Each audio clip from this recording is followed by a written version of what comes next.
মানবতার কাজ করেন মহিত ভাই। চলে এসেছি এক জীর্ণ শীর্ণ বাড়িতে। এই বাড়িতে মহিত ভাই আসছেন এক ব্যক্তিকে দেখার জন্য।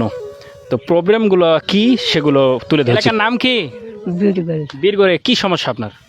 এই যে হাতগুলা সমস্যা, খালি শরীরটা গোটাই চুলকাতেছে, থাকতে পারছি না। এটা কতদিন ধরে আপনার? এই 1 বছর ধরেই হবে আর কি। জি মহিত ভাই, আপনি এই পরিবারের জন্য কি বলবেন? আসসালামু আলাইকুম রহমতুল্লাহ। আমি এই পরিবারকে 2 বছর আগে সম্ভবত, তাদের একটা টিউবওয়েল ছিল না, এই যে আমি টিউবওয়েলটা তারাকে ব্যবস্থা করে দিয়েছি। এই টিউবওয়েলটা তারাকে ব্যবস্থা করে দিয়েছি। আর তারা আমাকে একটা আবেদন করেছে, ওনার হাতের একটু সমস্যা, অ্যালার্জি হয়ে গেছে আর কি।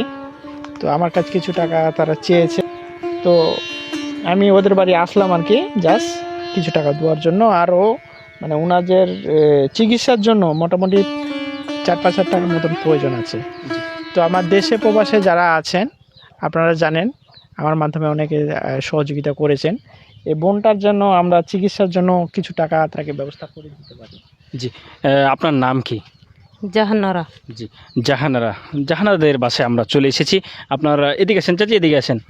আপনার বয়স কত গো? কেন কেটা কবার? জি অনেক প্রবীণ বয়স। আলহামদুলিল্লাহ আমরা চলে এসেছি। বাড়ির অবস্থা অনেক দেখতে পাচ্ছেন জীর্ণ শীর্ণ, তেমন ভালো নেই। তো মহিত ভাই যে পুরো বাড়ি আপনাদেরকে দেখালাম, এবং